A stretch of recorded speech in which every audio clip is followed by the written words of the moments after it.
about creating worlds. Like, how do you step...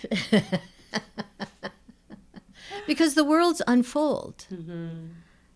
They unfold, and suddenly you're living inside of them. Mm-hmm. And then you're creating them. And then sometimes you think, well, maybe I'm putting something on them.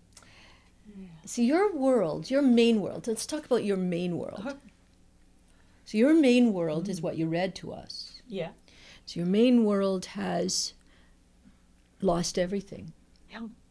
Very much like it has in Brahma's time. In Brahma's time. If you look at Brahma's time, the time of Brahma, like 1 second in Brahma time is like, what is it? Millions upon millions. It's a really interesting number anyway. So in Brahma's time. Yeah, and I think it's about the senses in the body. That's why I had such a powerful action to sitting beside you and feeling all the vibrations as you read that Celtic language. As a South Asian, I feel a kind of mystic link to all the world's epic powers. So when you read the sound of those runes, like, I feel it just goes straight into my body.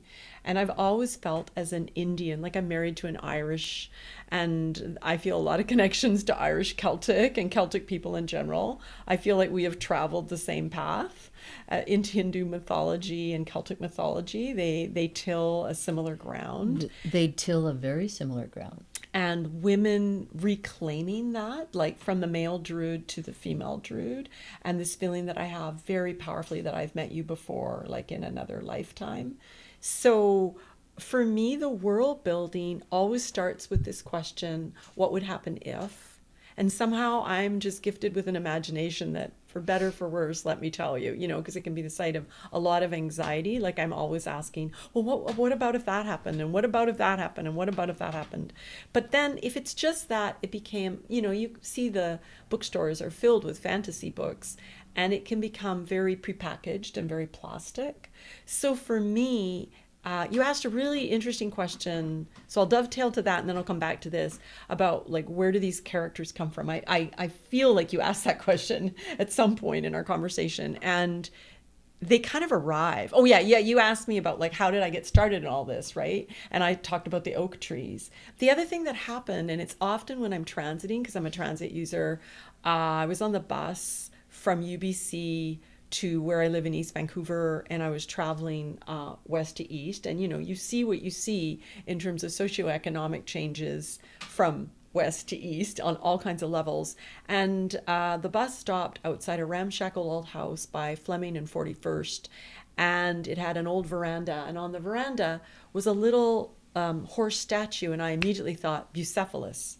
That is a poor kid named Brahma, and they're living in a dystopian world, and they have a little iron horse that they name Bucephalus, not even knowing that that's the name of Alexander the Great's mystical horse, right? And so characters and objects and senses, once I've created the structure of the world building, they seem to arrive, and I've come to realize that's a sacred gift. Like, that happens to lots of creators, but not everybody. That the characters come to me. I don't chase the characters.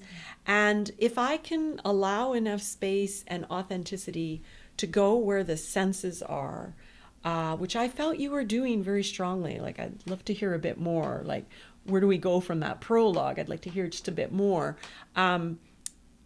That's where the world building comes from. If I do too much, and I can do this, when you're writing a multi-book series, you have good days and bad days. And sometimes I have to destroy or erase a whole bunch because it just doesn't feel true. It feels too, I'm putting it on rather than just accepting. Mm-hmm. And I think it is coming from another place that I'm receiving it, and I'm the